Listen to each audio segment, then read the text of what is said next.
Thank you very much for this nice introduction. And I'll just share my screen.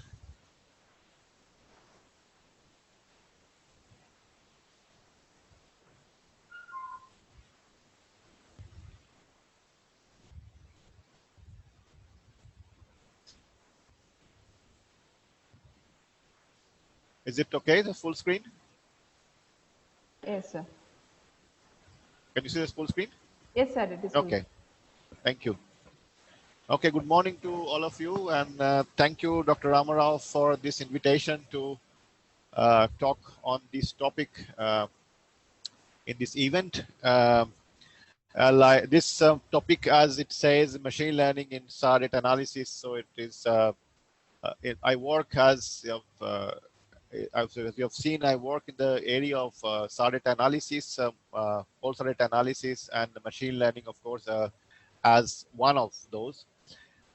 In this talk, I will not be emphasizing on all the tools and techniques which you will be needing for machine learning, but I'll just walk you through various things which we have done in the past and we are still continuing, and just trying to understand how we can use machine learning in in general in remote sensing, as we all of you, me, all of us belong to this geospatial analysis data.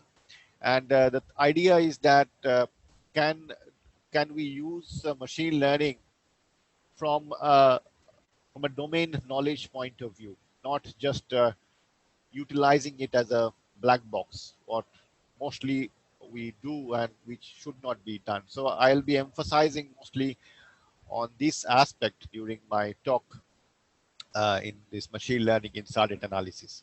But before we go into machine learning, let us try to get some very brief the background of remote sensing and mostly the SAR remote sensing. So as you all know, in remote sensing, what we are doing, we are just playing around with this electromagnetic spectrum. Either we are in the shorter wavelength where we use optical sensor, or we are in the domain of longer wavelength where we use the microwave electromagnetic wave in the microwave domain.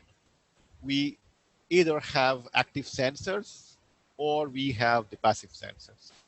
And as you can see that in the active sensor in red, where I put those, in that you have those radar remote sensing we do in that particular wavelength, and those are different bands which we utilize. You see X, C, L, and other so on and so forth. So as you can see, this is in the longer wavelength domain, and we are utilizing as an active sensor. But you can also use it as a passive, where you have the radiometers. So this is well known to you, nothing new. It's just that we are dealing with this. What are different kind of sensors we have? We have the two different kinds of sensor. We can have either an imaging or a non-imaging sensor. In the non-imaging sensor, we have the radiometers, we have the radar scatterometers and the altimeters. Radiometers are passive, the scatterometer and altimeters are active in nature. In the imaging modality, we have the optical sensors, the optical remote sensing, you have the thermal remote sensing, and the other one is the radar sensor. So this is where my talk will be all about during this presentation, about utilizing the radar imaging sensor. Radar is not new to us. It is nothing new. I mean, we all know about it, and since a long time. If you go back to the history, you can see that in 1904, radar was patented by Christian Hülsmeyer from Germany. And this is the beginning of radar.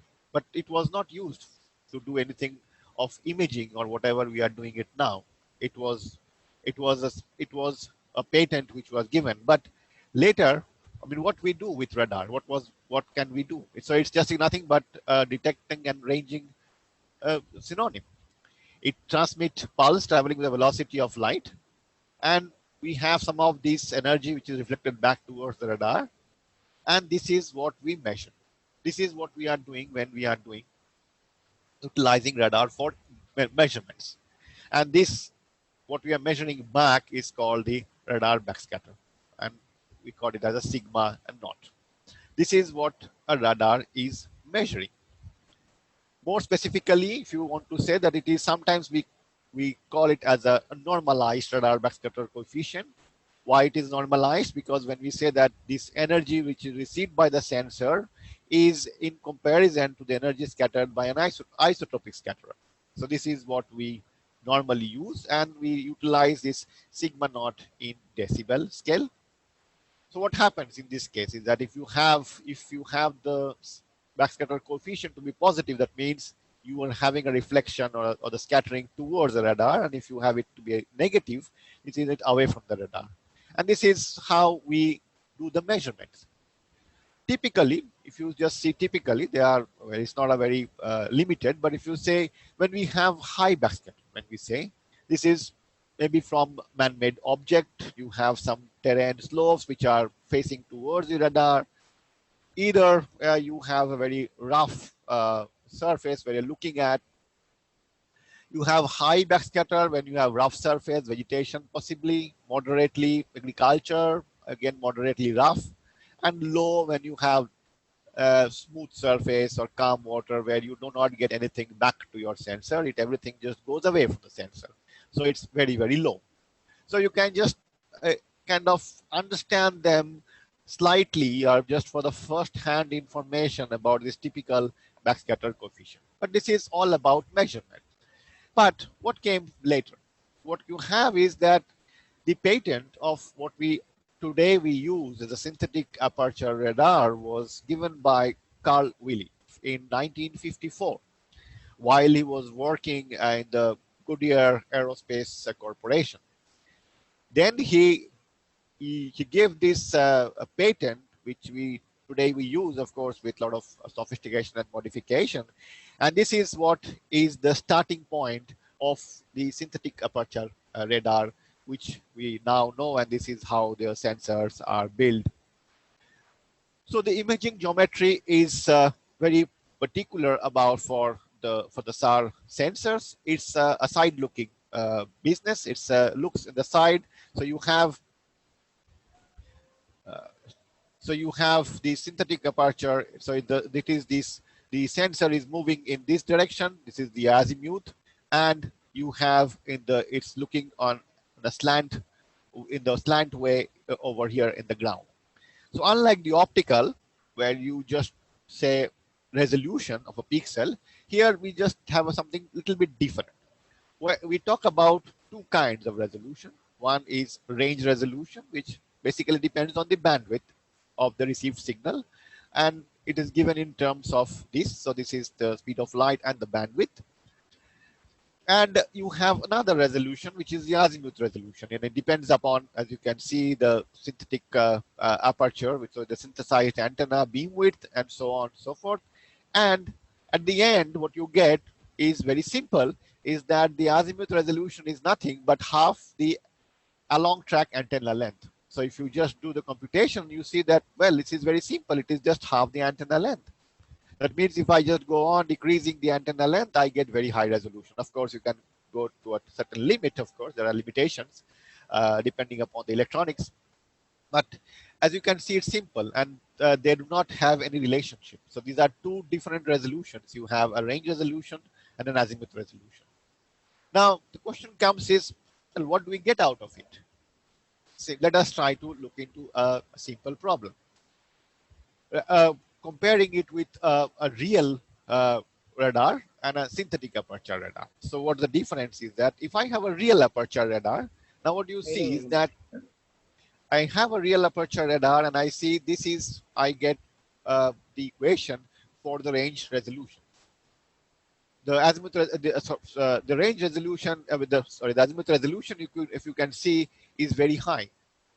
You see this is around 60 meter, or it's kilometer, depending upon the height of which the antenna is. So this is the resolution which you have in the azimuth, the range resolution being the same. But if you look into the synthetic aperture radar, you immediately see that the azimuth resolution is nothing but LA by 2. In this case, it will be 5 meters only, 10 by 2. So you see we have a very high resolution in this case, which we cannot get if we have the real aperture. So this is a beauty which we have, and this is what we are utilizing in the synthetic aperture radar, is that we could get high resolution, high azimuth resolution, utilizing this trick of synthesizing an antenna by the motion of the sensor. So this is the difference. Another thing which comes into play is the polarization. We all know, we have already read about it. This is nothing but an intrinsic property of an electromagnetic wave.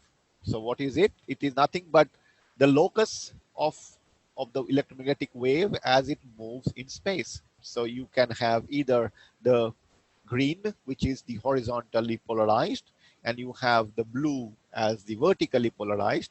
And if you have a combination of them, so as you can see, you can have in a very particular case, you can have a circular हाँ polarization, doctor good morning. but in doctor मैंने any आपको other वो case, light resource का water resource का map कर दिया, send कर दिया दे दिया। or in any other case, you will, in a general case, you will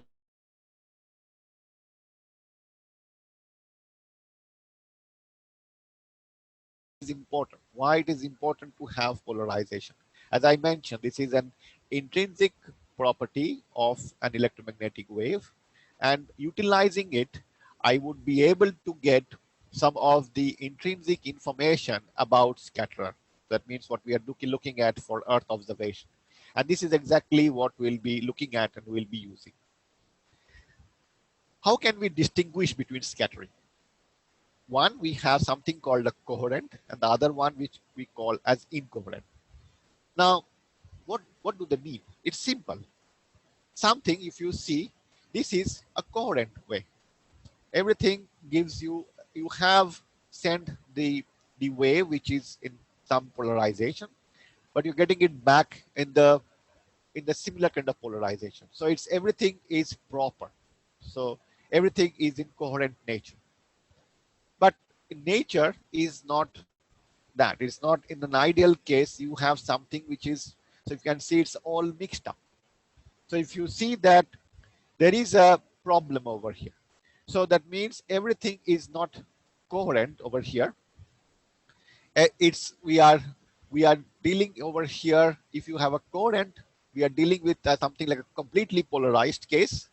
But if it is incoherent, which we call as the partially polarized wave, which means that it's a combination of completely polarized and unpolarized wave. So it's a mixture, you can say. So this is what is reality, but you can also have this kind of situation also. So this is how we analyze the scattering that we have from a target, let's say on the Earth surface, which since we're talking about Earth observation over here. So, so the idea is that, well, now you can stop and think, yes, this is what I get as the measurement from a radar sensor. I have a sensor with me which uses radar, microwave data. I send the pulses towards the surface, it gets scattered, and I am receiving something back at my sensor. And this is my measurement. This measurement, as I mentioned over here, is this S. This guy over here is the measurement. And this is a complex matrix because I need to have a representation of the data. And this data, in the very primitive case, is a 2 cross 2 complex matrix. So this is what my measurement is. But when I have such kind of a condition where I have completely polarized, but as I said, well, it is not as such in ideal condition in reality. So in this case, maybe I won't be able to utilize this S matrix because it is utilized over here when everything is completely polarized. So the next question comes to my mind is, let us wait and understand what can we use then. The next obvious question which comes to mind is that we need to have a statistical description of it, which means that, well, this measurement in terms of a coherent is not what we are looking at, but we will need to have a statistical measurement of this. Now, how do we do that? Let's quickly go through the representation of the data. just to give you an overall view of how the data is represented. We are not doing anything with that now. Normally, as I mentioned, when you have sent a wave and received it, the receive, you are measuring it. This is the measurement, what is called as a scattering matrix. It contains 4 elements, 2 cross 2. Each one of them over here is a complex number, which means it has an amplitude and a phase. So this is a 2 cross 2 complex. And the diagonals over here, they are equal. So xy is equal to yx in a backscattering case. This is just assume it. So this is what we have as a measurement. But this is, as I said, this is good when you have such a condition, when you have this. But what do I do if I have an incoherent one? What I do is that I change this into another representation. So I go from a vectorization of the scattering, and then after that, what I do is I do an averaging. This is all you do an every day. What is this? This is nothing but a covariance structure, and you use covariance structure in many applications which you do every day. So what I'm doing it over here is something similar, but it's just that I have a complex matrix over here. It's a covariance matrix. It's a 3 cross 3 complex covariance matrix. Because the question is, why do I have two? One T and written as C? Is just because I can use different basis matrices. Why two different basis matrices? Again, the question is that, well, there are two different representations. Without going into much detail, they are just two different representations and they are useful in their own ways. But just to give you an overview is that both of them are covariance structure. That means this measurement now is a covariance structure. And remember what I said in my last slide is that this is good when I have a coherent measurement, but when I have an incoherent one, I need a statistical description, and this is my statistical description. Nothing but a covariance structure as a complex matrix. And this is all about the representation, either utilizing a 2 cross 2 complex matrix or utilizing a 3 cross 3 complex matrix. But there is another representation which is not used so much, but it's a beautiful representation, because as you know, I mean, we can know that as human, we always try to stick to something real. Imaginary complex gives us kind of a fear. So it's not very obvious sometimes to work with complex quantities and all. So there is a representation which is called as a Kenau representation by the person named Kenau. This is a 4 cross 4 real. It gives the same information. I will not go into detail of that, but it gives the same information, but it's a real in nature, and it is equivalent for both of them. The representation is equivalent. So you can see that all the elements over here, 4 cross 4, 16 elements over here are real. Why I put a 10 over here? Because since this matrix is symmetric, I just take the diagonal and the upper diagonal of it. So it's a 10 element. But you can see that this is a simple way of also analyzing it. Either I utilize the 2 cross 2 for the coherent, or I use the 3 cross 3 to get the statistical description of it, or I can use the real representation in Kenau. And that's all about the representation. I have a sensor, a SAR synthetic aperture radar sensor. I send my signal. I have the scattering from different targets from the Earth's surface, and I measure it. I measure it in the S matrix, and if I want to do it for the incoherent one, I go into finding out the covariance structure of it, and then from there onwards, I utilize them for different kinds of applications, different kinds of study, different kinds of algorithm development, and so on. But the very basic and the fundamental is the utilization of this matrix. Now, the thing is, now we have these three matrices we have seen. We have this the representation which is in terms of a 3 cross 3. We have seen which is the coherency and the covariance, so that two covariance structure. We have seen we have something as an S matrix, which is, as I mentioned, the primitive one where we have the coherent, and we have something over here as the real. Now, are they related?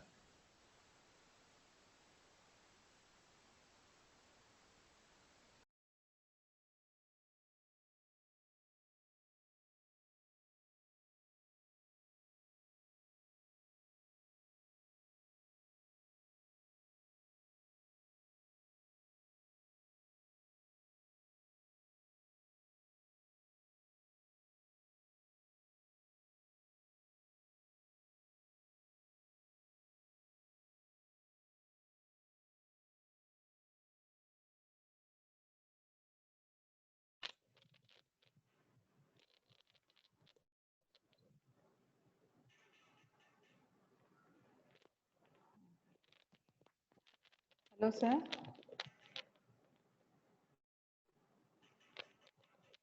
Hello, sir. Hello? Sir, you got disconnected. Yeah, sorry, there was a problem connection. Can I share it again? Yeah, yes, sir, sure.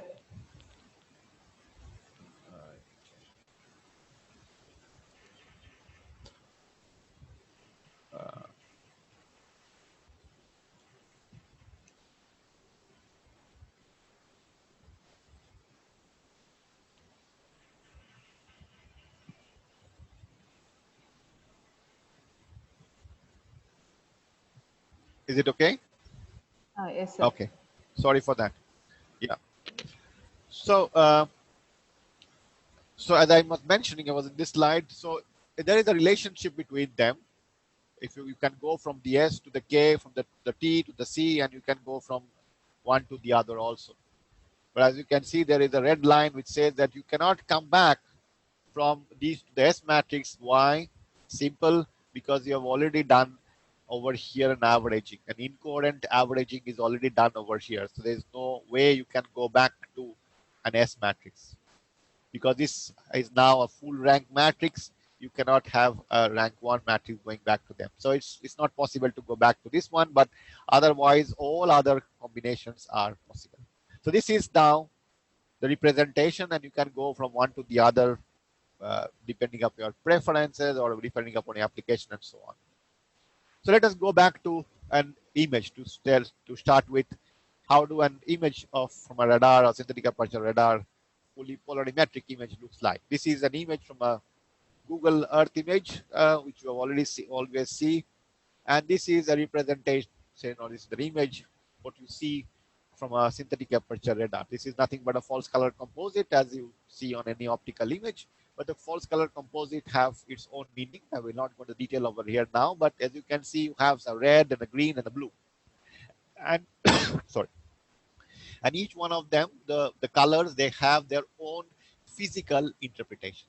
And that's very important for us when we are doing remote sensing with polarimetric SAR image, because this physical interpretation means a lot to us. How, if you try to look into the individual bands, so we can look at the individual bands, why not? What is it? If we look into the individual bands, this band is an HH. It means I send an horizontal polarized wave. It gets scattered from the target and I receive an horizontal. So this one measurement is my measurement which I have in the HH polarization. I go to the next one, which is, I call it as a cross polarization. I send an H, but I receive the V, the vertical polarization. I send an horizontal, receive a vertical polarization. This is how the image looks like. Very different from this one. And I can have another one, is that I can send a vertical one and I receive a vertical one. This looks also totally different from this one again. So this is the three images which I have with me. I can have individually bands, I can see them. But if you look carefully, well, they may not be so informative in the first go, in the first look. Can we have kind of a combination of them? I mean, can I combine them? As I said, this is the absolute, that means this is the amplitude information, because as I said, HH itself is a complex quantity.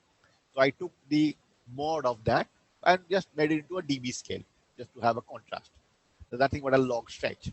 So what is it? It is the amplitude image of it. So can I combine the bands in the complex domain and then do something? Well, yes, possibly yes. So if I do that, I get something like this. This is what you have seen is the image, which is the false color composite. And as I mentioned, how do I do that? How do I make this false color composite? As I mentioned, my scattering information is very important when I'm doing remote sensing with polarimetric SAR data. So the first one I call it as the A0, which is the T11, which is nothing but I combine them. You see, I combine the HH and the VV. So it's combination, it's done in the complex. And then I take the modulus of that. And this corresponds to something like scattering, which is from an odd bound scattering, and from which coming from a single bounce or an odd bound scattering, roughness kind of thing. So what you can see on the sea surface, it's higher. which is obvious. I do another one, which is the even bound scattering. What I do an HH minus of VV, take the modulus of that. And it has a meaning. This is corresponding to something which is even bound. You see that the urban areas are quite high, brighter. Here also it is bright. I'm not saying it is not bright over here, but compared to this is much more brighter over here. This is the urban area. This is the San Francisco Bay Area. So this is the one which corresponds to HH minus V, but you can see on the water it is low. It is very dark compared to here where you have good high amount. And then I have this one as a cross one. I keep this one as a cross one. So if I utilize these three and I put this as the blue,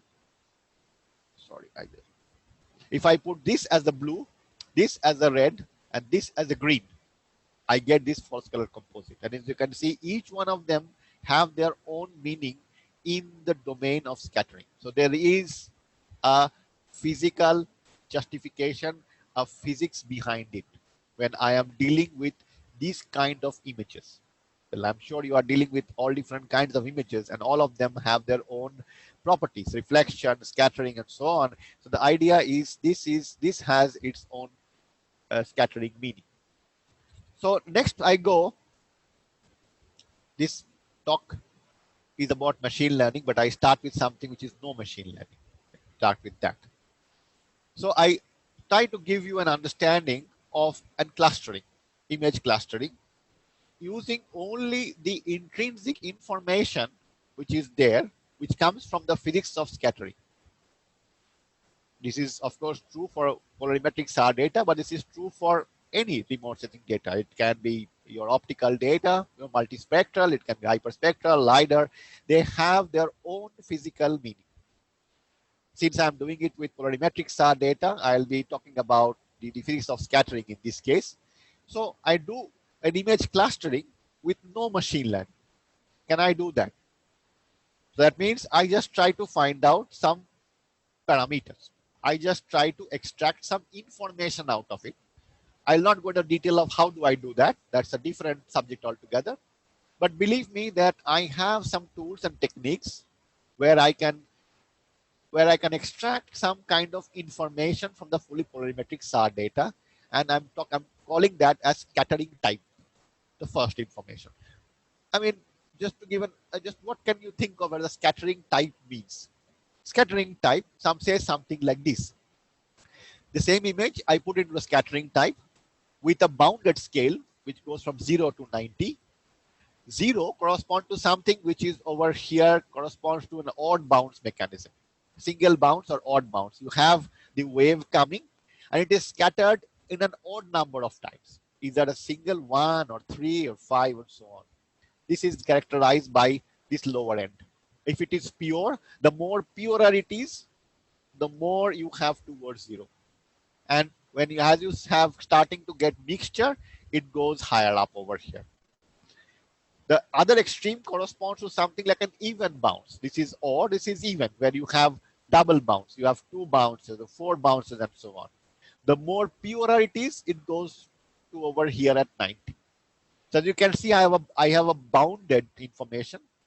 So this is a parameter which I have extracted from my polarimetric SAR data using some algorithm. Don't have to worry about it.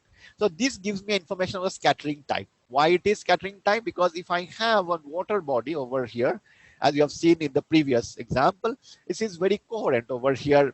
Nothing, the wave is more or less polarized. But as you can see over here, this is an urban area. Urban area over here, this is a reddish one. It should have been towards something over here towards the 90, but it is not exactly towards that, is somewhere in between, let's say 60, 70 over here. That means I am towards something as an even bounce, but there is a mixture. So that's why I'm something over here. And this scale is continuous. Here I have some vegetation, something over here also, some vegetation over here. And so it is, well, there are something over here. It's again a combination of some mixture of surface, but something a mixture over here, which is a randomness. So this gives me an information about the type of scattering. The two extremities is bounded and a continuous scale. The next one is the purity in scattering. How much it is pure. It's something like an index. You have all used so many type of different kind of indexes you have used in optical data. I am sure you have used different kind of index. The simple one you have used is, I am sure everyone uses an NDVI index, or you have used something a different index, and they are all bounded either between -1 to 1 or between 0 and 1 and so on. This is an index which is called purity index between 0 and 1. If you have 1, it is very pure, totally pure. If you have 0, it is totally unpure, low scattering purity, high scattering. So if you see again, as I said, the water body over here is highly pure in sense. Urban one is well, not so much pure. There is some mixture, and this area which is vegetation is less pure. So it's more impure in that sense. It's not so much over here, but somewhere over here mixture. So these are the two different parameters I've extracted utilizing some in some techniques, some algorithms which comes from the scattering physics. So the idea is, can I just utilize them to get as clustering? No a priori information, no learning, nothing over here. Just two parameters extracted from the very basic, from the very fundamental of remote sensing, the very fundamental of polarimetric SAR data.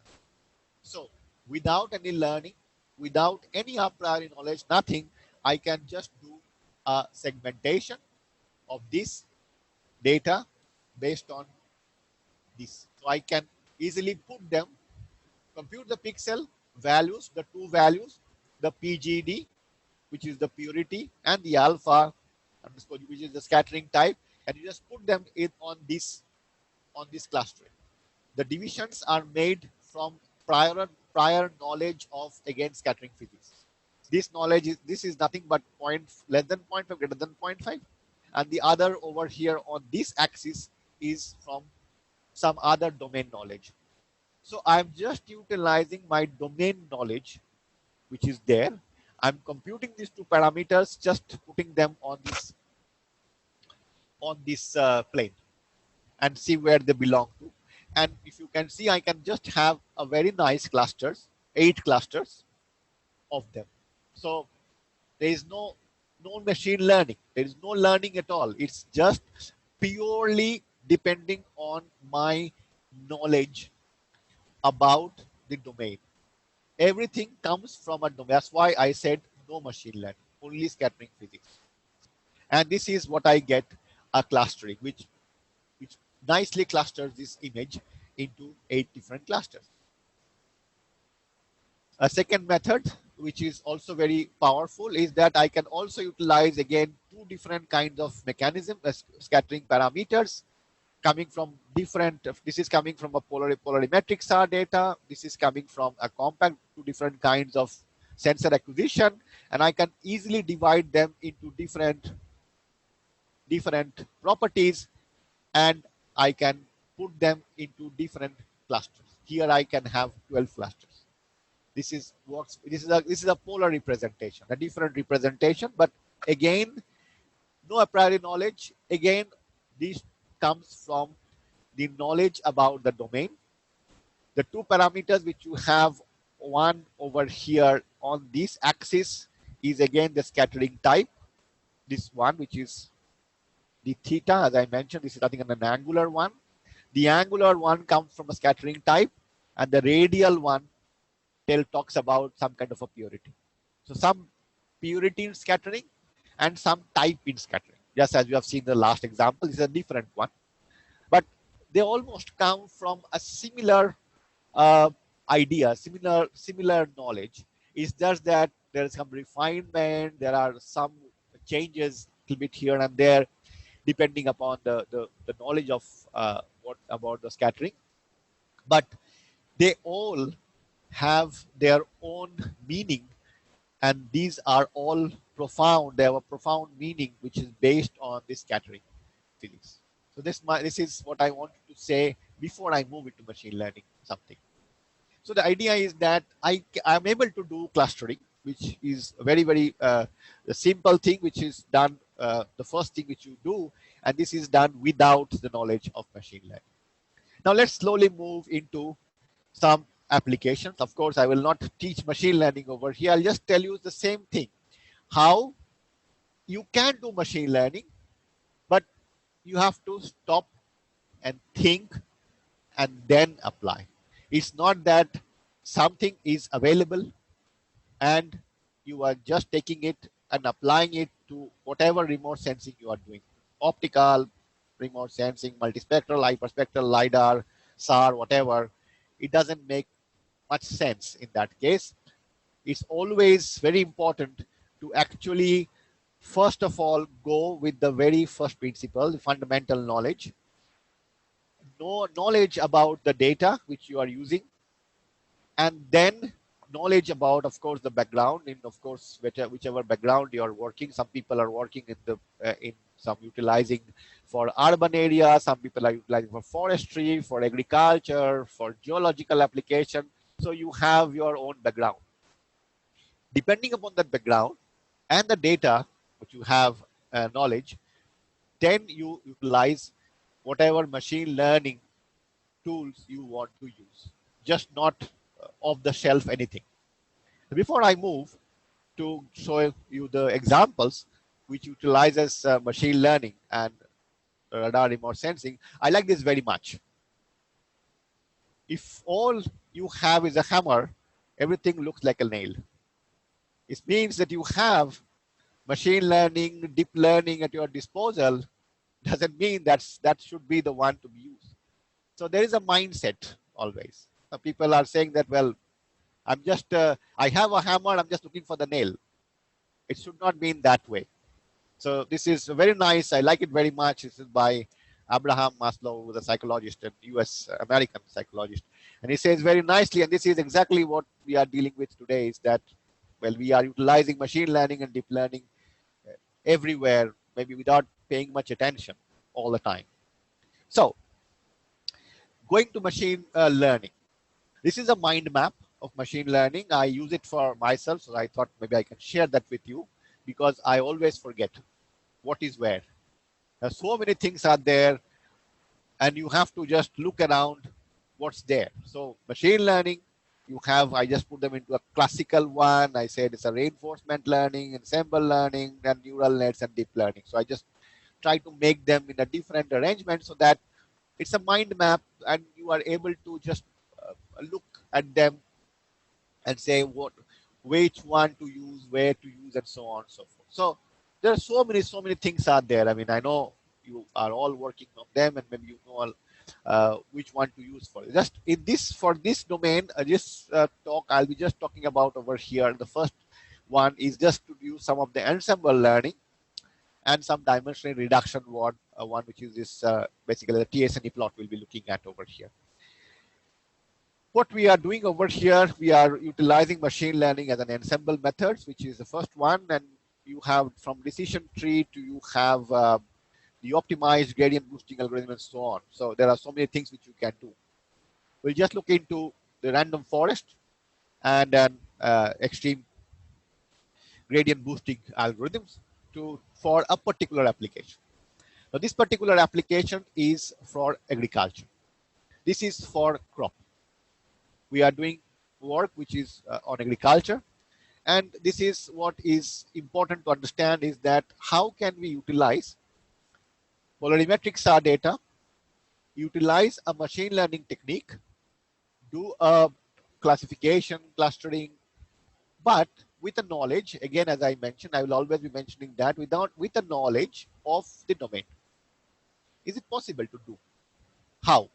The question is that. So here we have different acquisition of radar SAT-2, which is a fully polarimetric sensor from the Canadian Space Agency.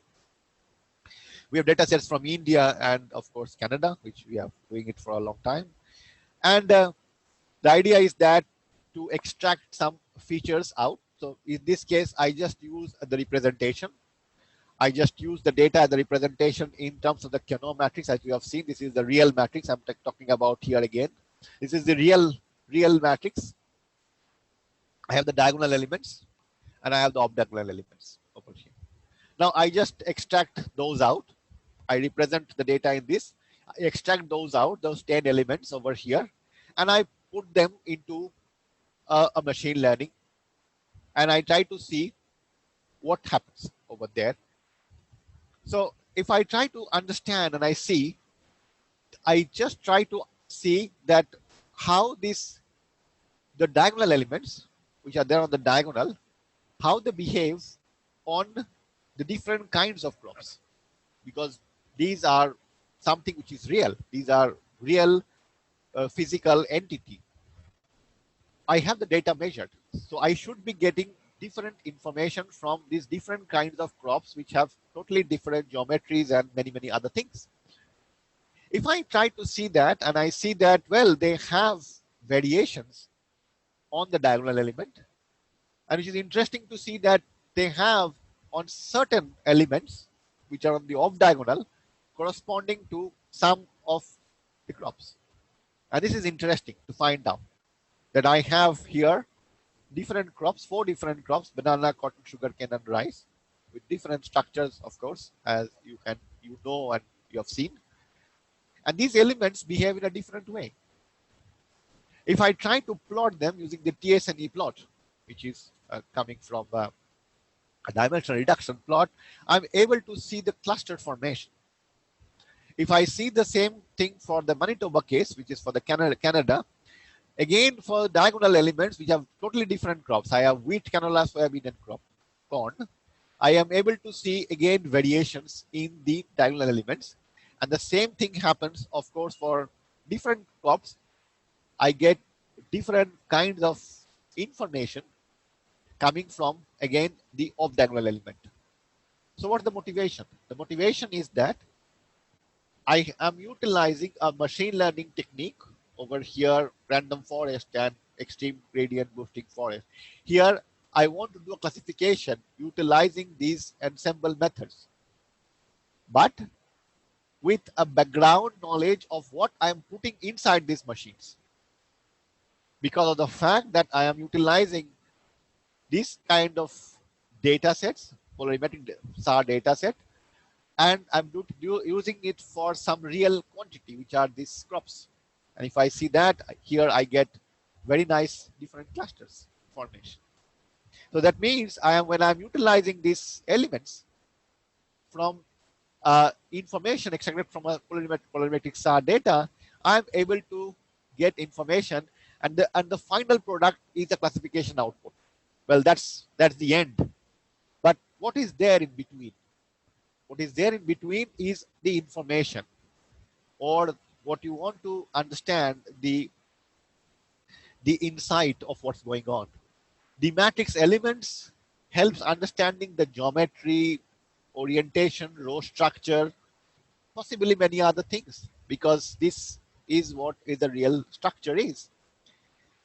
You have these different ways of putting them together. Either you are putting them as a day-wise stack or a time series stack. You can do it in different ways. So when I do it in different ways, do they matter? Yes, they matter. And how? So those are the things which makes it very interesting to analyze them for different kind of classifications, but utilizing fully polarimetric SAR data. Next thing I go into, what people talk about a lot, is this deep learning thing. And how are they related? I always have this question, and it's not always clear. Deep learning is a multi-layered model, of course, that helps represent the data with different levels of abstraction. What we have is an abstract information in all these multiple levels. So either we have this one, or maybe in this structure, because machine learning and deep learning definitely helps to develop AI. However, AI doesn't necessarily have to be developed using machine learning. Yes. So although machine learning makes AI much more convenient, so something like this maybe. It's up to you to choose which one do you choose. So this is, I try to question. Deep learning, in 80s, we all know we are neural networks. It was used a lot. Now we have deep learning. So you have multiple hidden layers, and there is a hierarchical representation. The question always comes is, how many layers considered in deep learning, No answer to that. Is there any deep learning apart from neural network? You always make a deep learning with a neural network basis, but is there any other way you can do that? When do we need deep learning? This is a question maybe it's not may not be able to answer anyone. I do not have any answer to this. So the idea is that, well, you utilize it, but sensibly. And the second thing is what I am mentioning all the time is utilizing the domain knowledge. And that's where things are going. If you look into the literature, or if you are following different conferences and people who are working in this, there is something which is called as physics aided machine learning, physics aided deep learning. Or so this is what is now upcoming, because we are doing remote sensing, we are doing geospatial, so we have our own background. Machine learning algorithms are borrowed from somewhere. You are utilizing them, modifying them, making it something new according to your needs. So this is what is required.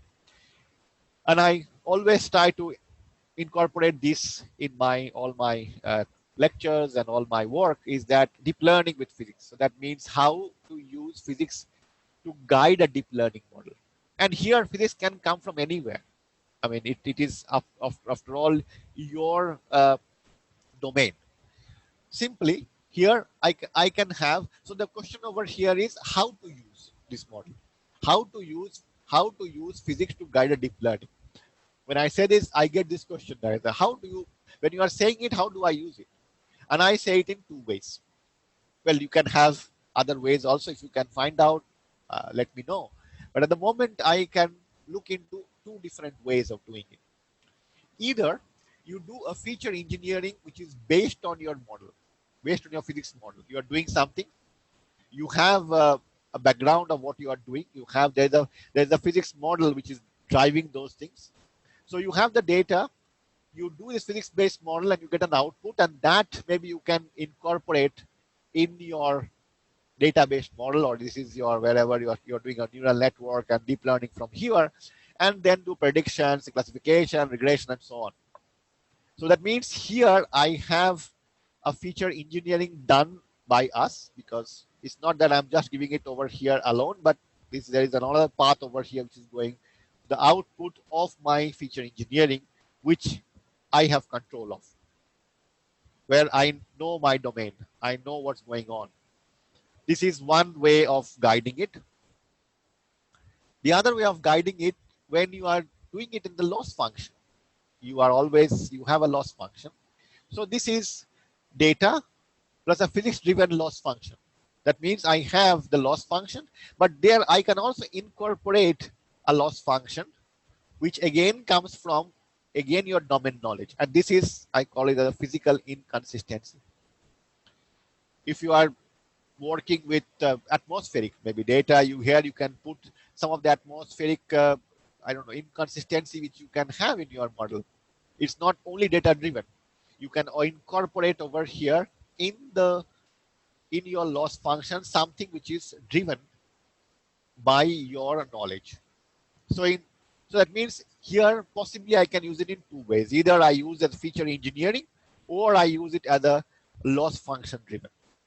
So let us go to the next one and look into,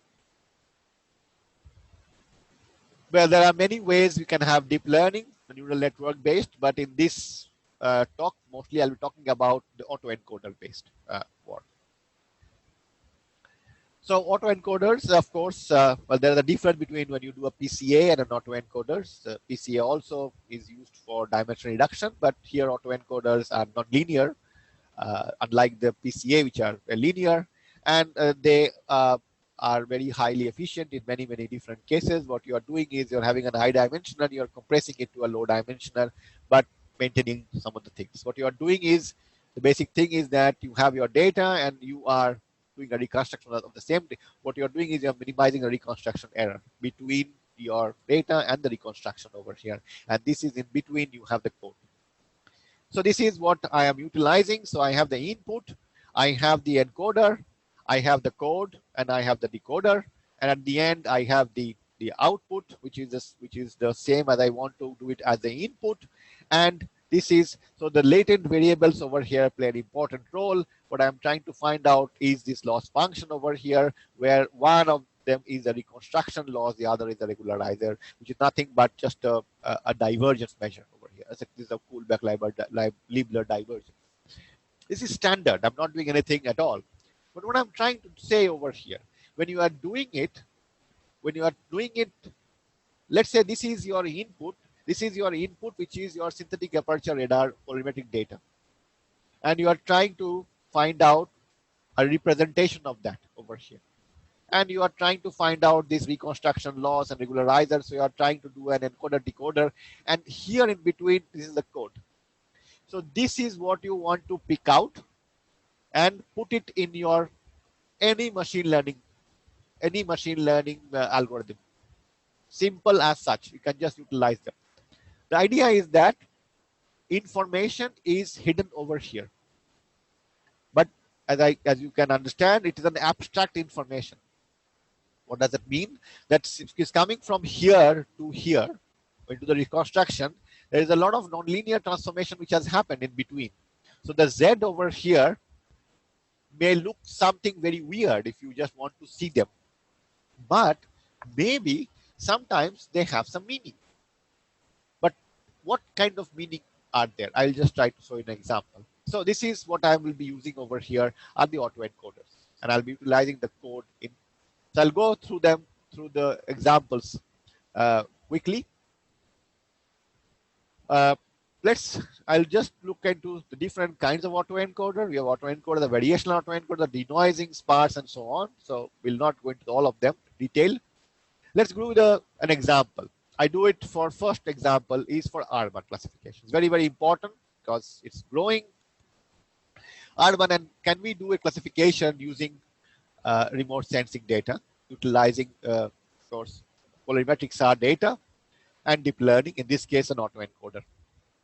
How do we do that? Just a framework looks something like that. I have polarimetric SAR data. I do some pre-processing, and then I send it through a deep neural network structure. I do a classification, and I get a classification output, which is kind of a two-class problem over here because it's over here urban or no urban. Fine, that looks simple. Nothing great about it. Why do I need to do that?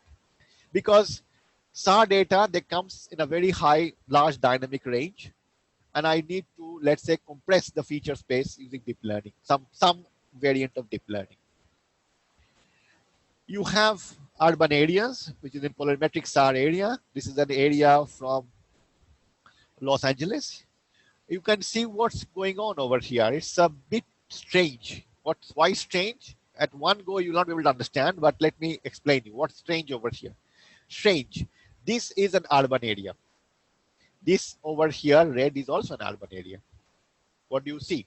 This urban area, if you see on an optical image, what you see is that here is your azimuth. So my sensor is flying in this direction from here, from the bottom of the page to the top of the page, and is looking in this direction from left to right, looking over here.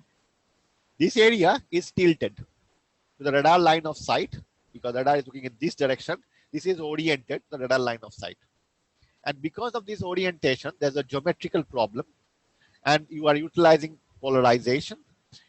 It shows that here green means cross polarization, HV. This is very high over here. This is also very high over here on areas which are natural areas, forest and agriculture, which means that if I use any kind of machine learning without this knowledge, take any of them, it will tell you this area is same as that area. That means it is same as vegetation. And this area is something different. But no, these two areas are urban areas. It's just that they have a different geometry in the look of the radar.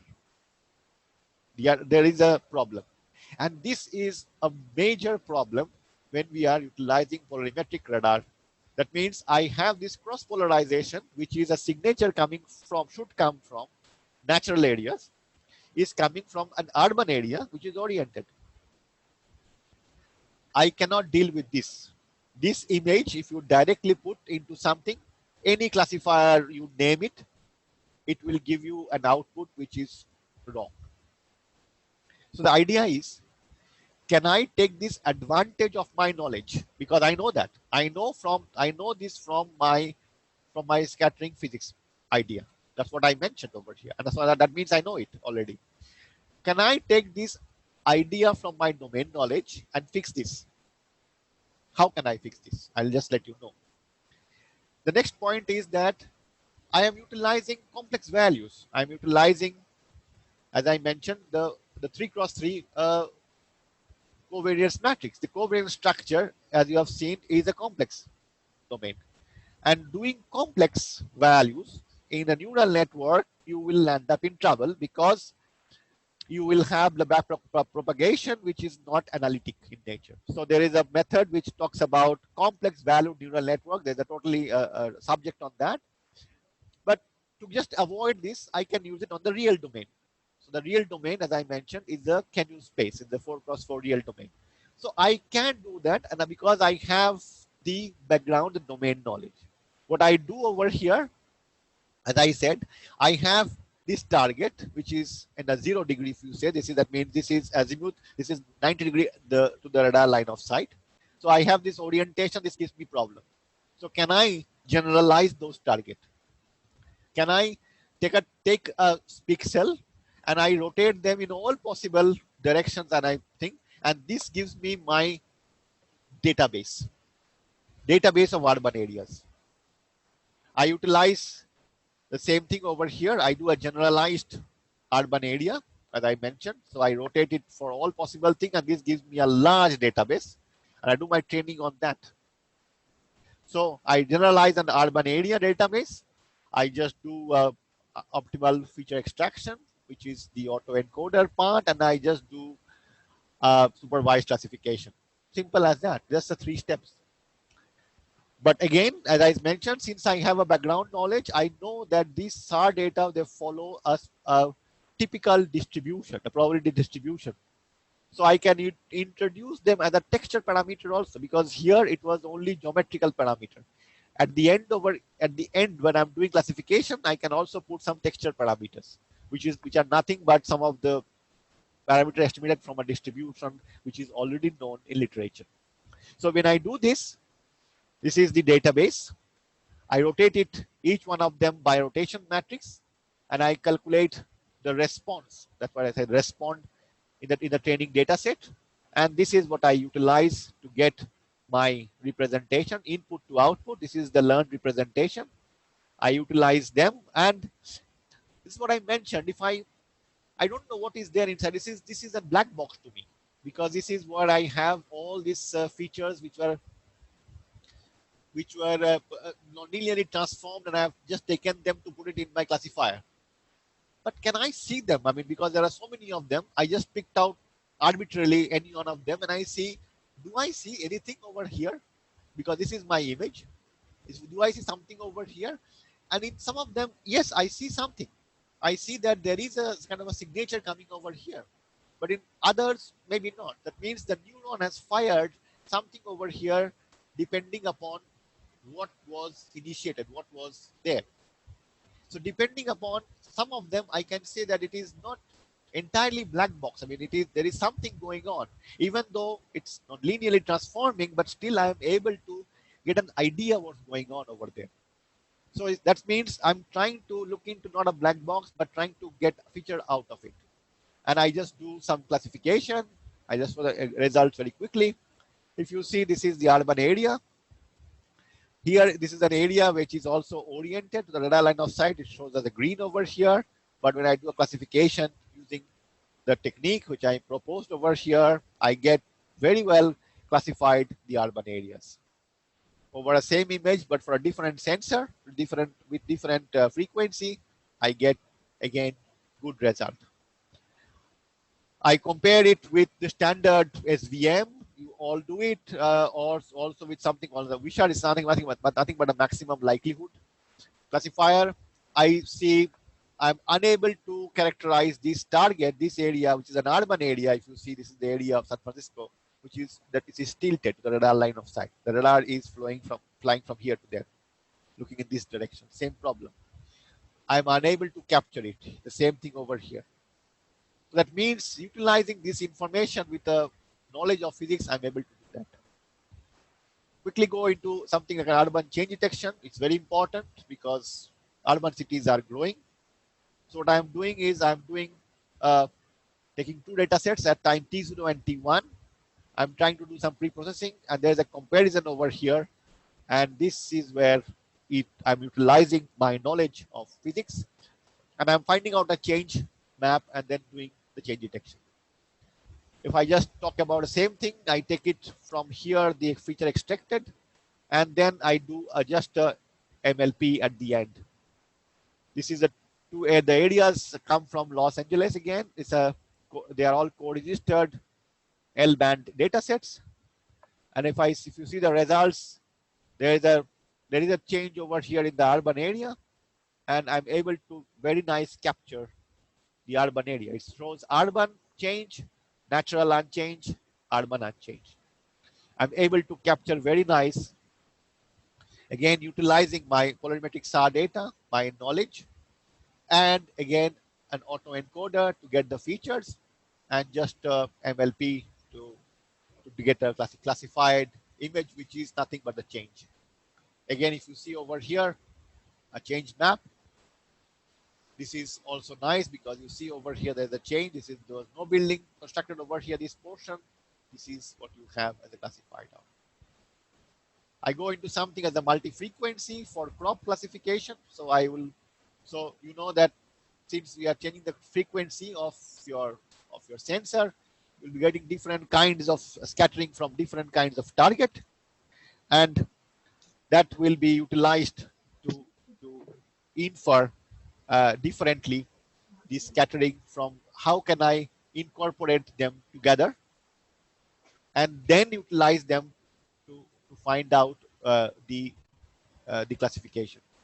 Because if I just do one by one, maybe it's not the correct way. So is there a way to some kind of fuse them? Well, fuse is a very layman term, but some way to incorporate them together to different kinds of frequencies and then utilize them. The idea is that I have two bands, C and L band, the same area at the same time, and they are co-registered.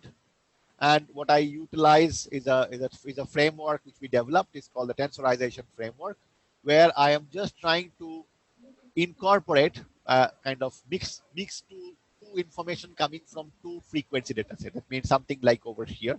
Don't have to bother about the maths part of it, but just that I'm utilizing a mixed chronicle product to make it together. So it's something like a fused. And then I'm utilizing this fused product over here, and I'm utilizing it in my classifier. This is again the same thing. I do it in the autoencoder based and taking it out and doing it as a maximum likelihood as an MLP classifier over here. And you can see that if I use C band, L band, and P band separately over here, so this is separately done with a reference image over here, you get this. This is the classification accuracies. If I combine them, I start getting better. If I do the CLP together with the tensorization framework, I get really, really high. But if I don't do this tensorization product, the question comes is, why do I need to do the tensorization product? I can just put them one after the other, like a stacking. Well, it doesn't work so well. So this is the augmentation one. I call it as an augmentation. So that means this is where I have the algorithms which kind of fuse the data from different frequencies, and then that is utilized in a machine learning approach to find out the final classified. So it shows also in the table that I am able to get much higher classification accuracy if I do that. Next one, I go to another application, which is snow cover. I go to cryosphere. It's very important again because we're talking about climate change. So snow cover mapping is very important.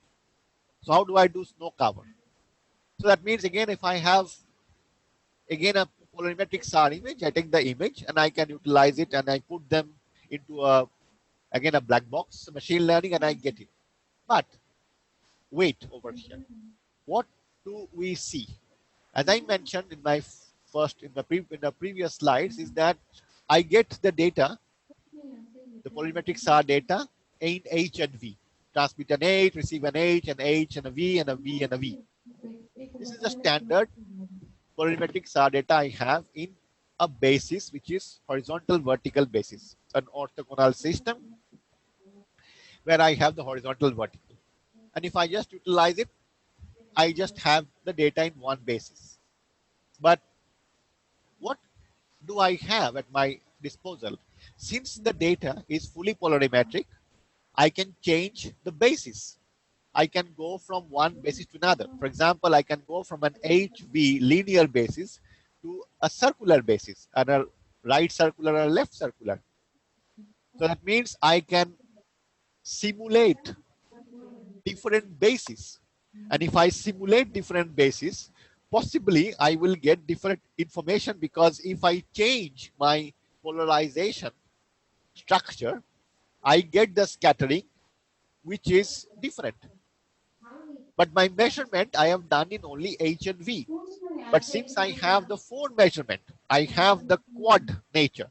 I have the HH, HV, VV, and VH. I have the four. Of course, the three, because HH and HV and VH are similar for monostatic case. So I have the full polarimetric information. And when I have this, I have techniques to go into any other basis I want. So that's what I'm mentioning over here with this diagram, is that I can utilize different kinds of polarization structure. What happens is that I am getting this data, which is my observed data. I know that I am able to change the basis transformation utilizing techniques which are available. These are simple techniques just to do a unitary transformation, because you do not want to change the information, do not want to change the power and so on. So this is just some unitary transformation. I'm changing the unitary transformation, and I'm making them as many other bases, as many as I can, infinite sets. But of course, I will just make it finite so that I can utilize them. So I make a finite set, as many as I want, because I can change both the different, as I said over here, you can change both the orientation and ellipticity angle, because this is, you have the orientation, which is the orientation of the ellipse, and you have the ellipticity angle, which is of, you can have a linear or a circular. These are two extremities. Between you have all possible ellipses. So if I utilize them, I have over here now a database which is collated on the basis of polarization basis transform. Just think about the example which you have seen for Arman. There I was collating the data which was based on my orthogonal, the transformation which was just the orthogonal to the radar line of sight. That was the transformation which was I was using for making this different database. Here I am changing the basis element over here. So if I utilize them over here, I can again find out the feature vector from here. And then I utilize the same thing over here. Now you can see I have for the jth pixel, I have this as my vector. So it's a vector where I have the n cross ns vector, and this is what I utilize. This is an area, the study area is over Manali Dhundi in Himachal Pradesh, which is we have utilized a lot, and we have done some field work. We also have the optical data sets available over here. This is the area. Manali is somewhere here when my cursor is pointing, so it is just missing Manali. So you can just go up over here, and it's a higher altitude. This area is entirely snow covered with lots of topography. This is in the time of March around. So it's heavily snowfall was there. So this is the area, and this is the image from a Landsat image, and this is the NDSI. So this is the Landsat false color composite. You can say this is the snow and this is vegetation. This is the forest over here. It's not a very dense forest, but it is a sparse but frozen forest. It's frozen at that time of the year. So it's frozen and sparse. So this is the forest area over here, and this is all mostly snow covered. So if I utilize my parameters, if I try to extract my first of all, I would like to understand what type of scattering is happening over here. So what I'm doing, I want to stop, not going to machine learning directly from here, but understand the physical nature of the scattering from such kind of an area. What do you see? I have this image from March 2015, snow covered. I have this image from August, same area, exactly same area, totally record registered. I have this from August. Snow has melted. Of course, in August, it's very hot. Everything has melted except for the few peaks, high peaks. And you can see this is snow free. This is where I just showed the scattering phenomena. If you see in this part, I have snow covered, which is coming from the snow covered area. I have over here the areas which are in green, which means that this is coming from something like a volume. What does it mean over here? That means here the snow has fallen, so it's very fresh, which is called dry snow. So my radar waves have penetrated the snow to a certain extent, and I have the scattering which is coming from some bulk of the some part of the bulk. Of the so this is where I get some kind of a volumetric scattering over here, some kind of a roughness and so on. But when the snow has melted, everything is flat, more or less flat. I am getting totally something which is coming from an odd bounce, something which is characterized by, I don't know, some single bounce, odd bounce, or a surface kind of scattering, which is true because there is no more snow left. Everything has melted over here. Sorry. So I get a difference over here in the mechanism of the scattering. So which means that, well, I'll be able to utilize this information. That means, well, there is snow. So that means I'll be able to understand snow covered utilizing these kind of data sets. Now, when I start seeing this is a reference map which is made from the NDSI. I'm seeing that I have the utilizing all the orientation angles. I'm able to get this as the classified or finally the snow map, which is fairly good, not bad. If I use a particular polarization, I use only the circular one, then things becomes bad compared to this when I'm utilizing all possible combinations. When I use a linear polarization, only linear polarization, not so good again. If I use something like the pi by 4, that means my transmit is a pi by 4 with an axis. This is really, really noisy. That means when I'm trying to see over here, I'm seeing that when I'm utilizing possibly all polarization, all what I'm doing the transformation, I'm utilizing all of them, it's fairly good. But when I'm utilizing only the linear polarization with just the data which I have, maybe it's missing out many different things. So I also try to see how much is a snow cover percentage, and that's what you get over here. This is the NDSI. NDSI is always doing good, provided you have an optical data which is cloud free. That is quite difficult, which is unfortunately impossible.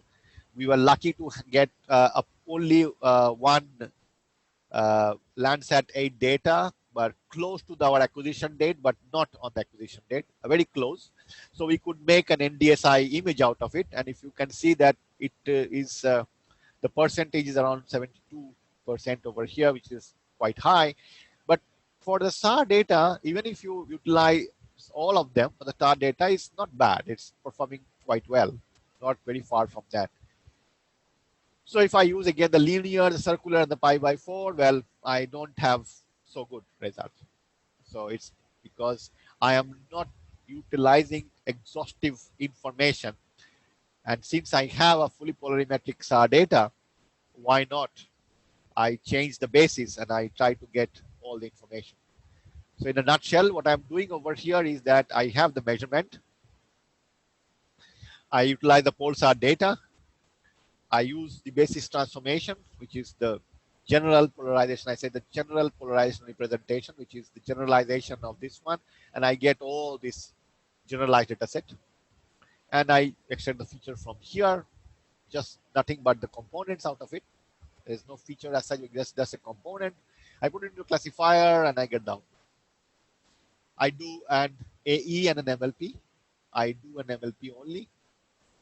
And I just do a SVM linear, just to give it show an idea that what's happened if I just use these a mixture of them. So if you can see, if I do a proposed, which is the one which I have, I use an MLP but no AE. Then I have not so good as the one proposed, and it gets worse if I do an SVM, no AE, only linear. So there is no autoencoder based, not a feature, and it is only the linear polarization. It's fairly bad compared to the other two. What it shows, it tells us that if I utilize the information of the fully polarimetric data scene and I try to incorporate all the information coming from them in terms of all the polarization information, which again I say that it is again physics driven or your domain knowledge driven, and then I utilize a machine learning technique, I am able to achieve better result if I would have just taken the data and just put them in only a linear basis. That's it. So if I just see the accuracy, sometimes the numerical results, you can see that, well, they are fairly very high if I use all of them. So another one is the last one. I would say this is a regression. There's a regression using again a machine learning technique, autoencoder, but a different form of autoencoder. Is not the fully connected kind of one, but different autoencoder. But what I'm doing over here, I'm inputting just the information which is from the backscatter coefficient, and here I'm trying to jointly find out the information coming from the two biophysical parameters, the PAI and the wet biomass. So jointly finding out them, because why jointly? Because they are correlated to something. If I just find out one of them at one go, then I'm losing the correlation. So I would like to keep the correlation between them. So that's why I'm doing a joint using this biophynet. This is the area where I'm using. This is the area of Manitoba in Canada, where I have this number of crops, and I have this ascending and descending scene coming from this my RADARSAT2 data. If I try to see that I am getting better utilizing this kind of a structure, then if I just use a multi-target random forest-based approach. It's also multi-target, but a different approach, of course. I'm able to get good R value with a very low RMSE compared to the this one for soybean, both for PI and biomass. Same thing happens again for canola. Also, we are getting better. So what is happening here? It's a network based. So network based, this is a sequence to sequence architecture, and which jointly estimates PI and the biomass, and which then holds the intercorrelation between the output. Well, you can use that for, of course, any crops. And this shows the high sensitivity to PI and biomass. And you can see all these things. What we have shown is that we have a good less RMSE compared to the other methods. And this can be useful for further study for yield and so on. I come to the final slide, summary. So as I mentioned, the first slide is that we are here doing remote sensing, geospatial technology to be in general. And the data sets which we are dealing with is remote sensing. And this data set is very high, is information rich. So the precise knowledge of this data and their representation is very important, is vital. And since we all have our own domain of working, either it is urban agriculture or forestry, whatever, we have our precise domain knowledge. And this is very crucial for our application also. So we have the representation of data and we have the precise domain knowledge. What I'm trying to say over here is that I'm trying to emphasize mostly is that we are doing machine learning with physics. It's physics driven machine learning. One point is that we are utilizing the tractable feature engineering, sorry. So you are doing a feature engineering from the data sets at the first instant. And this is tractable. You know what you have done because you know it follows a model. This model is known to you from your background. You can augment your loss function, as I mentioned, with a term derived from physics. You have your normal, I would say, normal loss function, but you can also have a loss function incorporated with your standard loss function with something coming from physics. Can we, the other point is, can you understand the compressed representation? We say that we are putting some data on one side and on the other side we're taking the output out, and that's it. Inside it's a black box.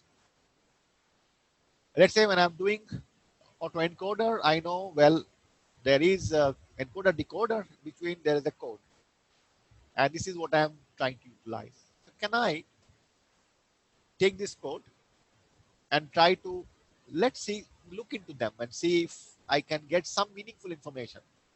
Maybe yes, maybe not. Well, I don't say every time you'll get something meaningful, but trying to get one step ahead is that not only getting the output is important, but understanding this compressed representation of the remote sensing data. Which targets are you are able to see, and maybe some targets in the representation maybe are not there at all. Maybe in some of the branches, in some of the cases. So understanding this complex representation is sometimes very useful because you get an insight of what may be possibly what's going on. Can you come back and you track it back or so on? And as I mentioned again, the essential augmentation to physics model and statistical description in the classification process. So can I augment? Because I have physical models. That's what I showed in an example. I have physical model, and I know this coming from the very scattering physics model. And I have control over this. What I don't have control is the black box. So I have control over this physical model.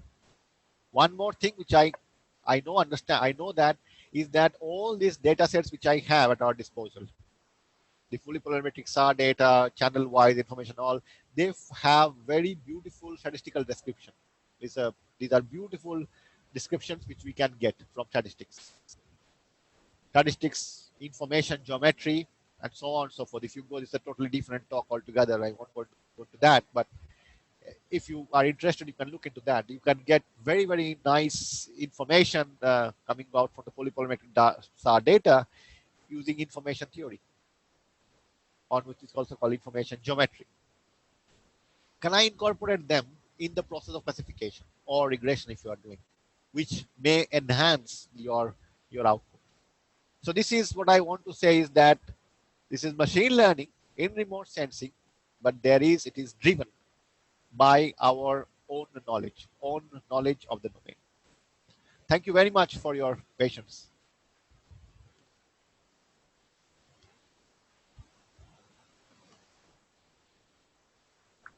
Okay, thank you, sir. We have some questions from the participants. Yes, Uh, please. okay, sir. Avinash Das, Sri Avinash Das, can you please ask the question?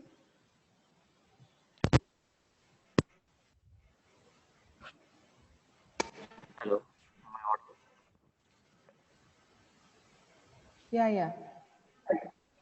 So my question is this, that for deep learning, is it required to have the training data set and the testing data set both of same resolution? Like I am basically working with a DEM data. So one of the DEM data which is already of a you can say a well established uh, model.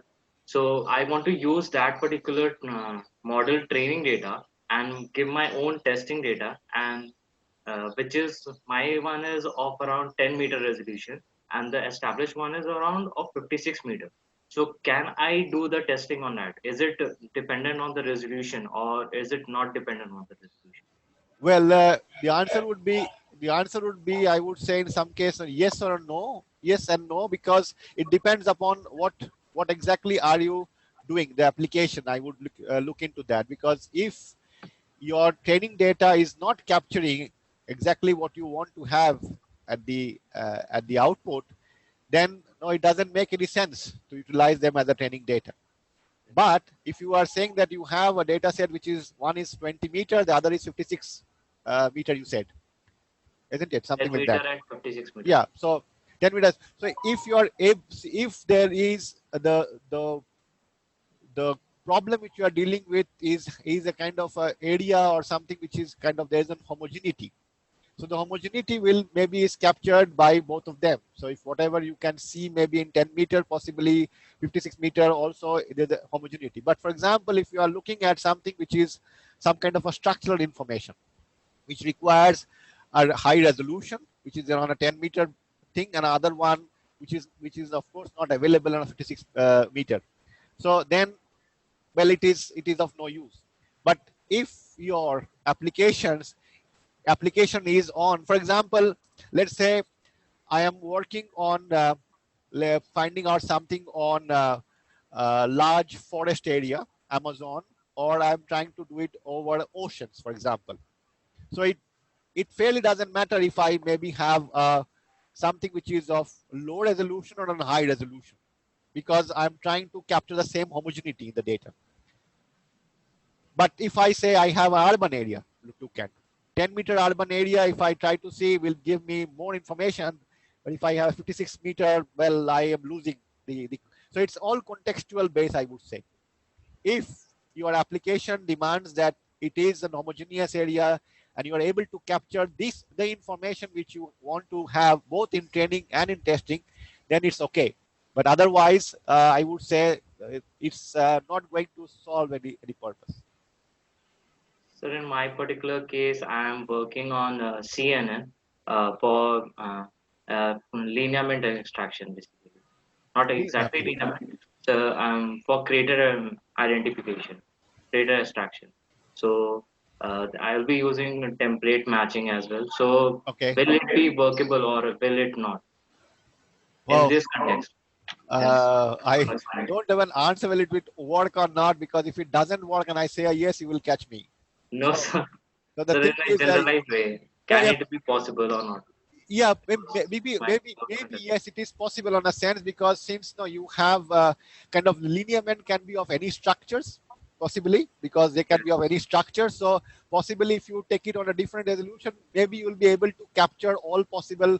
But if you are saying that, well, I'll be capturing only lineament of one particular geometry or orientation, then possibly not, because it may not be there in both the data sets. But in here, this case, I would say, since you will have a homogeneous of all possible orientation and kind of lineament, it might work in that sense. But you have to do it and let me know about if it works or not. I'll be Thank happy you, to sir. help. Thank you, sir. Thank you, Thank you. sir. The next is from Sri Nisha Elsa Varghese. Hello, good afternoon, sir. Good afternoon. You have mentioned in your presentation about image clustering using scattering physics rather than ML approach. So my question is, can we use this technique for images other than remote sensing images? Or if so, how can we ensure the accuracy with this technique with the basic ML approach like K-means algorithm? Okay, so you want to say that you have non-remote sensing images.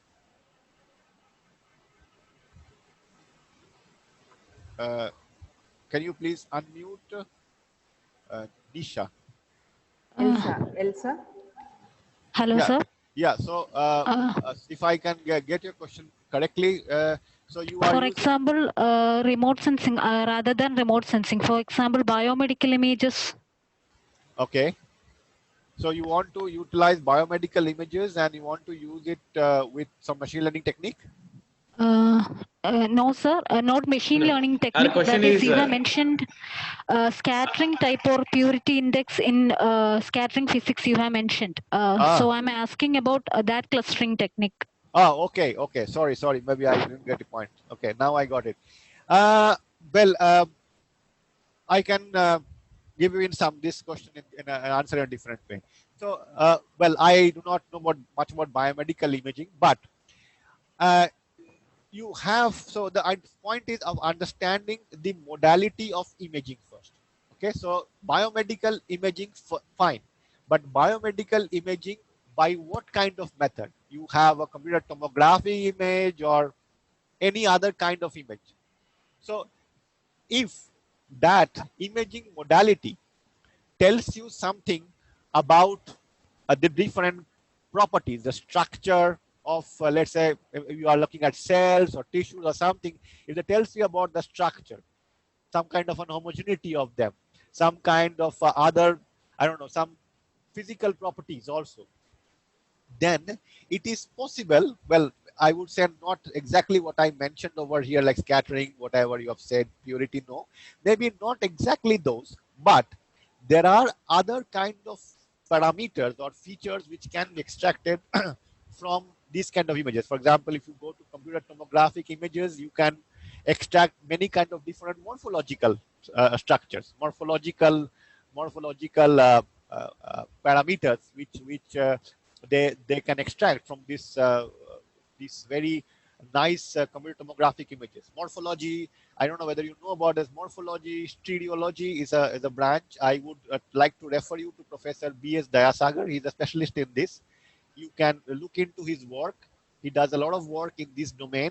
And this is a wonderful field where you can extract this kind of information, but from a different physical point of view. This is not scattering as such, but trying to get kind of a geometry information, geometry, stereology information.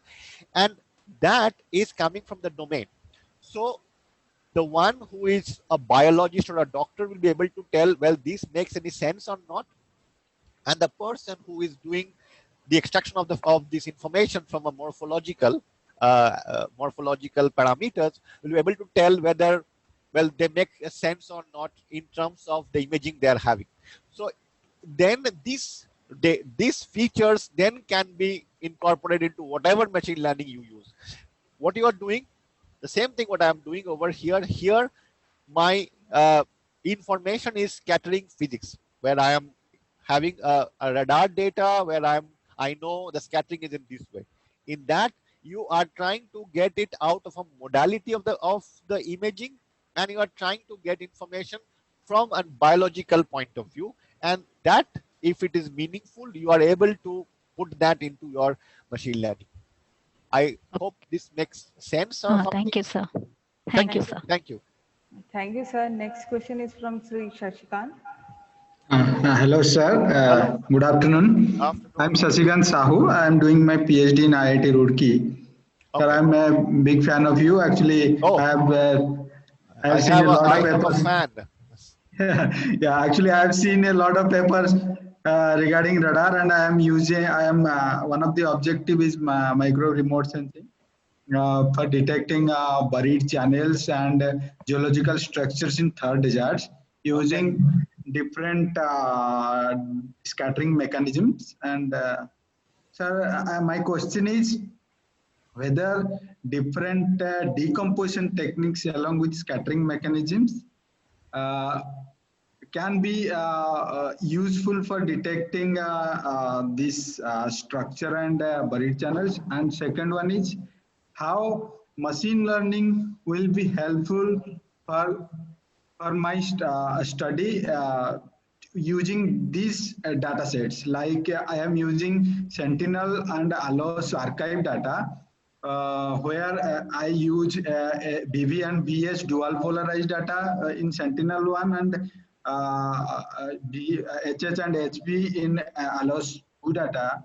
So can it be possible, sir, using different archive data in machine learning algorithms for detecting better channel detection? Okay. Thank you, Shashikant, for this question. It's a very good question indeed. one thing before I answer your question, I would like to ask you one question: is that have you found out any buried channel? Yes, sir. I found 3-4 channels, and I will go for a better GPR survey in these channels, along these channels. And I also collected some means river sediments data to Okay. analyze whether there is somehow fluvial sediments. Okay. Okay. Good. Very good. So to answer your first question is that well, uh, see, there are, I mean, few things which I mean we need to understand is that what, how are we able to find out this buried channel? So these are paleo channels which are buried under sand. So these are sand, and then you have the buried channel. Yes, Now, sir. why are we, how are we able to find them out?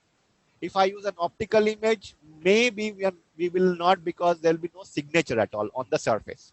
Right, sir. Now, the point is, well, we have something at our disposal, which is radar. Let us try to look into radar. And sometimes people say, well, radar is the holy grail. It will tell you all, everything, all stories. No, sorry. There are limitations. So we need to know the limitations first. Now, the limitations are in this way. Now, at what depth are these channels? Now, Right. I have a sediment or some sand layer, and then I have, I don't know, few meters, kilometer, Yes. whatever it is, there are Yes. channels. I Right. use a radar data which is in C band, maybe an L band. This is only few centimeters of wavelength.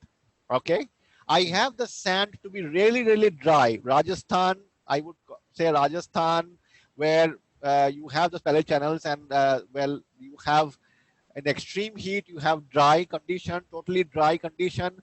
Possibly the electromagnetic wave will penetrate to a certain depth, and then it will be getting deattenuated. It will be gone Right. over Right. there.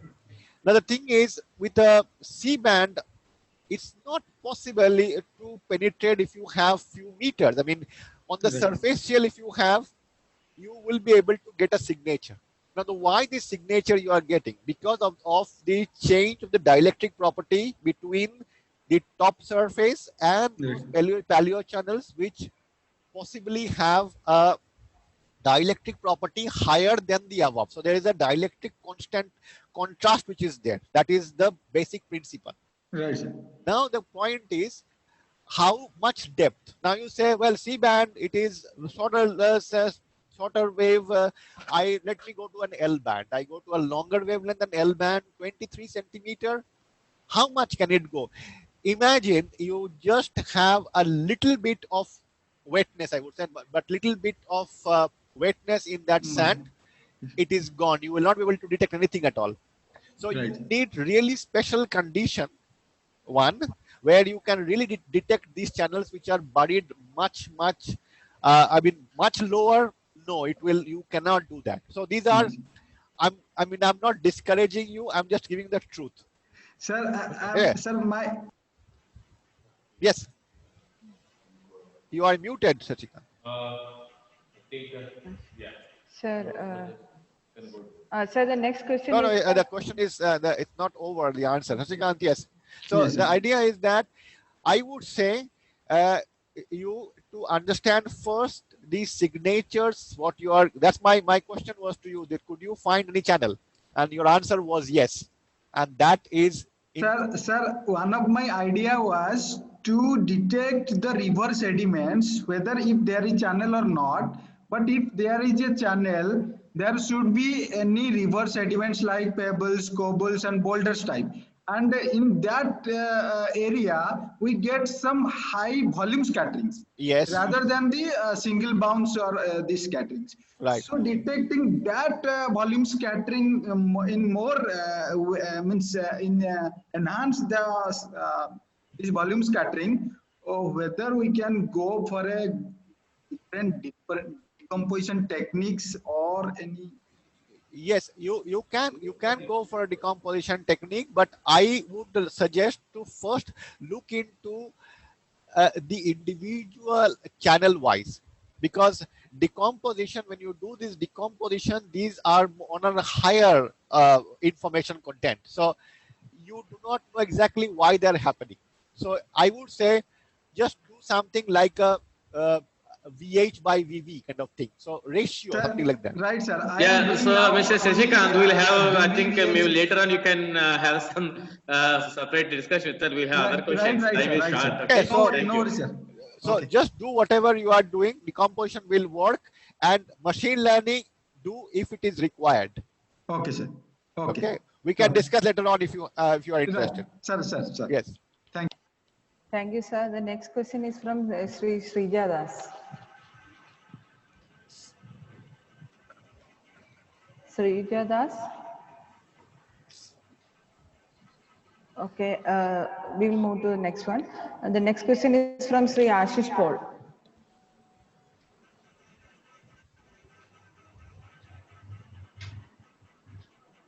Ashish Paul, are you there?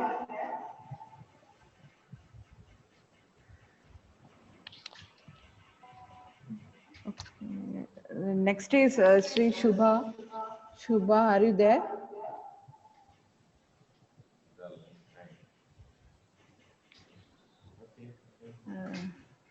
Sir, I think everybody, they might have left. It's lunchtime, people are hungry. Yes, sir. Okay. Sir, hello, sir. I am Devashish Chakraborty. Just one Yes. question I am having actually. Sir, as you mentioned that as we understand from your lecture, that only that is main thing for identification or classification. Not only that machine learning will work, but one important thing that physics of microwave remote sensing also is very much important for classification or segmentation of microwave image, so that we could understand. Only one thing, sir, as you mentioned that feature engineering is one of the important thing. So whether that is, we have seen that texture is one of the major important for microwave remote sensing. So in that case, whether a texture alone can be useful for some sort of classification or segmentation of microwave image. Yes, a good question. Yes, possibly yes, but as you can, if you go back and see the previous one of the slides where I showed for urban classification, uh, I I am doing the feature engineering mainly from the first from the physical point of view, which is kind of a geometrical changing by just unitary rotation.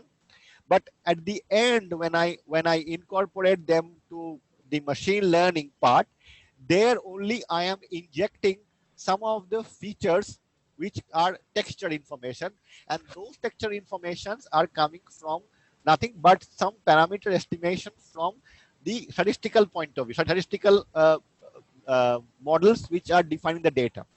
Your question is very good.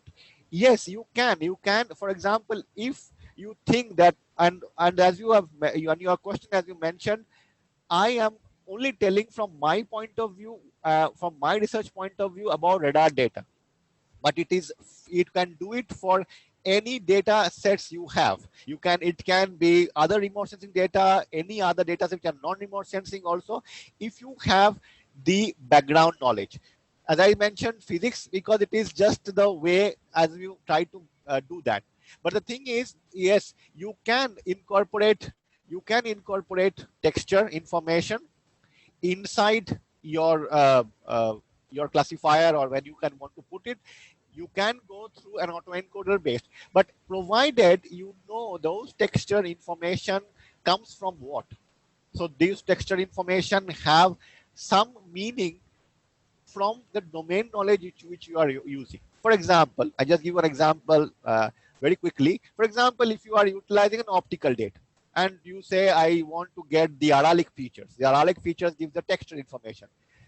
My idea over here is leaving a few of them the aralic parameters, the aralic texture features. Do I understand all of them? Maybe not from all context point of view. But if I take those which I know have a meaning from those application point of view, and then take those and do a feature engineering, maybe that is useful, much more useful than utilizing all of them, which I do not know what they're doing actually. So your question, of course, is valid. You can do that. What I want to mention in this talk and what I mentioned in doing from physics point of view is physics is a general term I'm using over here. You can see, but yes, you can do texture, but the texture should also have some physical meaning. So I've just given an example. So for example, for SAR also there are textures which come from probabilistic models. And when I do some estimation of the parameters, some of the parameters, they have physical information. Some of them tells me about the roughness. Some of them tells me about the scale of the intensity backscattered. So I can use them also. Well, I'm not used in this example, but in somewhere else I have used it. So yes, it is useful. But what I want to say is that whatever you are using it, if you have a good grip or an understanding of them, and then you putting it to an autoencoder base or a CNN, whatever you are doing, in order to get a bit more understanding of those features, and then you are doing a feature engineering and then putting it. If that's answered your question. Thank you. Thank you very much, sir. Thank you very much. So nicely you have answered. Oh, I'm happy. Thank you very much, sir. Thank you. Hey, Miss Dimple Shahjahan, do you have a question? Last one. Yes, sir. Thank you, sir. Thank you. Sir, I just want to know that you mentioned about change detection, right? For urban change detection, which data set is like SAR images or LiDAR data sets are more suitable for this urban change detection?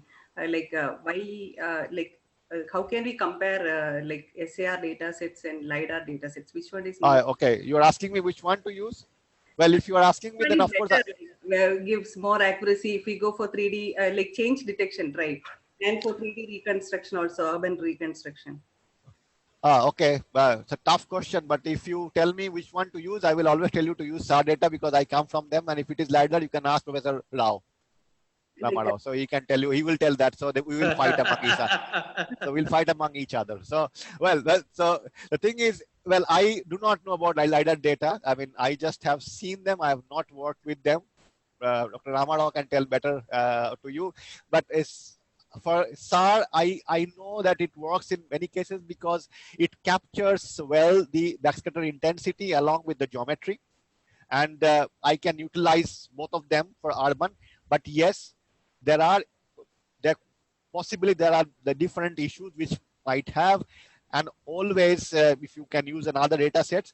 So these days I am trying to work with some of my collaborators in India and abroad to use multimodal data set, because I can tell you that, as I said, SAR data will give you, but if I use a multimodal set, I use a combination. Why not utilize both of them together? I mean, I'm not saying that, well, this is SAR is only LiDAR separately. Use a multimodal way. If you want to really have a feature which is the elevation and so on and so forth, maybe LiDAR is much better in that sense. If I want to use PolSAR data, then I have to go into another technology which is Polin SAR, polarimetric SAR interferometry. And I'm not talked about that, but it's a different technology altogether. So if I want to have scattering and then scattering along with the height, I would have to go to this Polin SAR data set to get extra information. But if I only have PolSAR data set and I can incorporate LiDAR information along with that, well, I think that's much better. So I may not be able to tell you which one is better. You have to do it and see along what it is. But I would recommend, if possible, to utilize both at some point. Maybe at the beginning we cannot give it together, but maybe at some point you can look into that. Sir, the data sets which you have used, are they freely available, like publicly available data? Some of them yes, some of them not. Some of them yes are available. Okay, thank you, sir. Thank you. Thank you very much, Professor Avik Bhattacharya. It's a really wonderful session, and that we all have, and a lot of things are there. And thank you very much. I, thank you for spending for this time. And we break for lunch now. And as Professor Bhattacharya is going to continue the next session at 3 p.m. And I specifically suggest the participants take care of the presence of his, time here, because Professor Avik has been chief editor for several top-rated journals.